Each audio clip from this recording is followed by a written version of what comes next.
Voilà. Et comme que moi, je dois participer à la réunion, et j'ai obtenu, euh, j'ai copié le lien de la réunion. Maintenant, je viens coller ça ici. Et quand je colle ça ici, vous voyez, il y a un mot, il y a le mot, il y a le mot participer qui s'apparaît. C'est un, et je clique là-bas. Et quand je clique, là, je me connecte. Et là, je suis en train de me connecter pour participer à la réunion sur Google Meet. Maintenant, autorisez l'utilisation de votre caméra et du micro.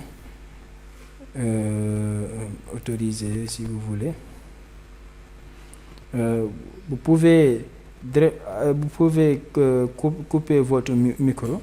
Lorsque vous entrez dans la réunion, vous pouvez couper votre micro, couper votre vidéo. Cela dépend de vous. Ou bien participer à la réunion comme ça et après, vous pouvez couper ça. Je vais couper le micro, couper la vidéo et participer à la réunion. Voilà. Et là, celui qui présente la réunion va automatiquement recevoir une notification en disant que Mohamed Moustapha Diouf est en train veut accéder à la salle de réunion. Et lui, le présentateur lui donne l'accès en cliquant sur accepter, ou bien le refuser l'accès en cliquant sur refuser l'accès. Mais comme que, excusez-moi, ça va venir, c'est un plot. C'est mon plot qui est en train de s'installer, les mises à jour que je faisais là.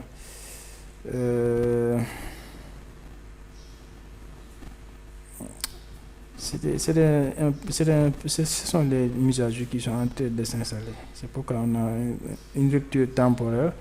Maintenant, comme que je veux laisser à la personne de participer à la réunion, je clique sur accepter.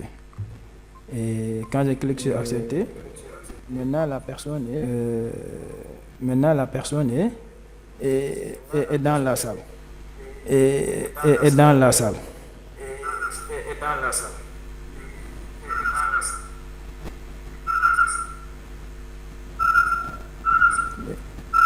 Je vais quitter pour ne pas. Je vais quitter pour éviter les échos.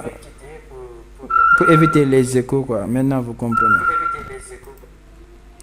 Voilà, c'était ça. Hein. C'est comme ça qu'il faut faire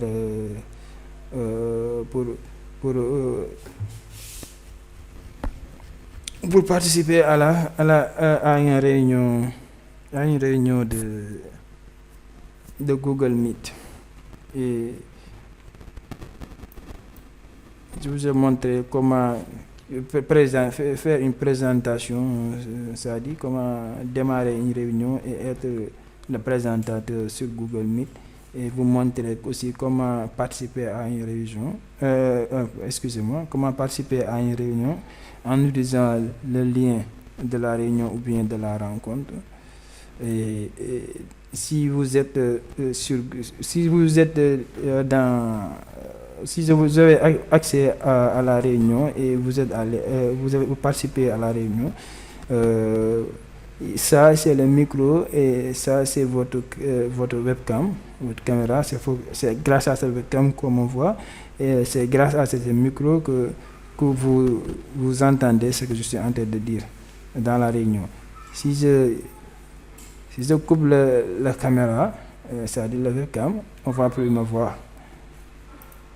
Et là, je réactive, on me voit. Si je coupe la micro, si je coupe le micro, excusez-moi, vous allez plus m'entendre. Je vais parler dans le vide. Et aussi, si vous êtes dans une zone où quelque part où il y a beaucoup de bruit et que vous risquez vraiment de déranger les personnes présentes dans la réunion, vous pouvez couper votre micro et l'activer simplement lorsque vous voulez parler. Et la vidéo aussi, c'est très intéressant de le couper.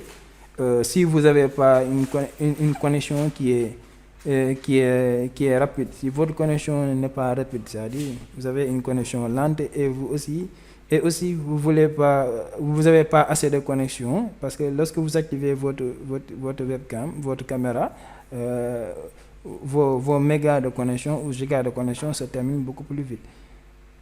C'était ça à peu près les choses importantes sur Google Meet. Et aussi il y a cette icône vous voyez lorsque vous voulez projeter votre écran, c'est-à-dire lorsque vous êtes dans la réunion et que vous voulez montrer aux personnes qui sont dans la réunion votre écran, pour par exemple leur montrer un document qui est dans votre PC.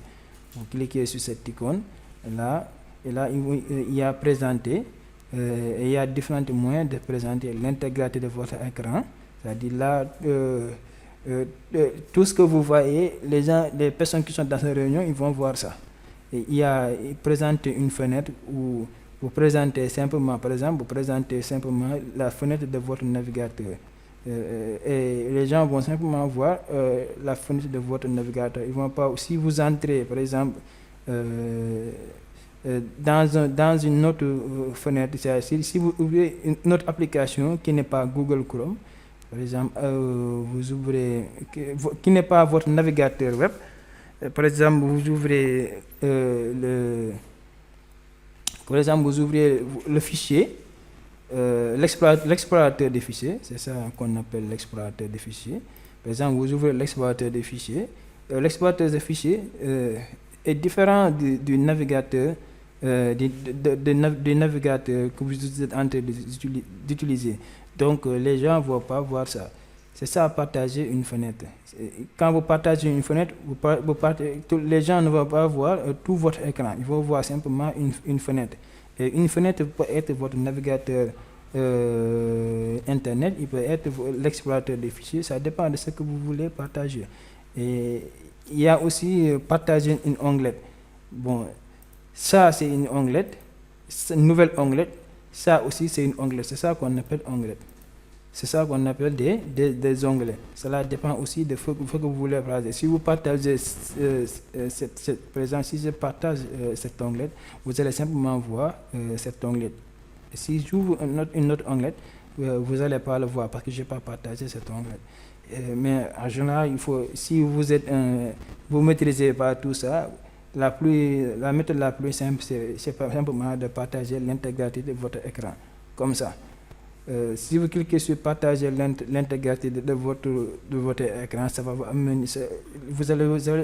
amener cette interface.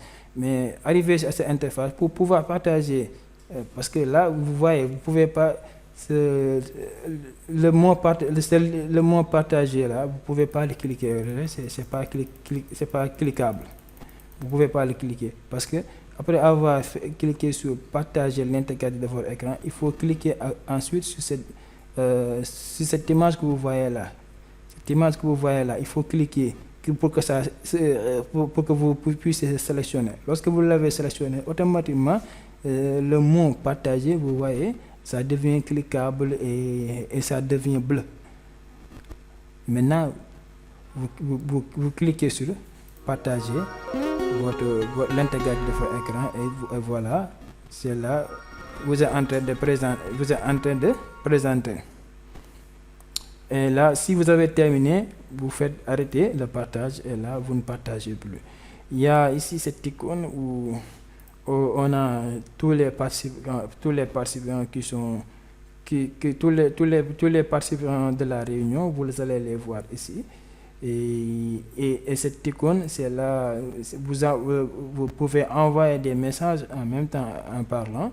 C'est là que vous pouvez laisser des messages que toute personne présente dans la réunion peut voir. Bon, c'était ça, hein, une brève introduction de Google Meet, comment démarrer une réunion en tant que présentateur sur Google Meet et comment rejoindre une réunion sur Google Meet en utilisant les liens, le lien de la réunion. Bon, c'était un petit peu ça et je vous, in- je vous demande vraiment à vous abonner à ma chaîne YouTube pour m'aider à la développer et, et aussi aimer la vidéo. C'est très important vos abonnements parce que ça m'aide beaucoup, hein. Et aussi vos likes que vous envoyez à la vidéo parce que ça m'encourage, ouais, ça prouve que ce que je fais est en train d'aider des personnes et c'est très intéressant pour moi, quoi, c'est très important. Uh, thank you for watching. See you next time. Bye bye.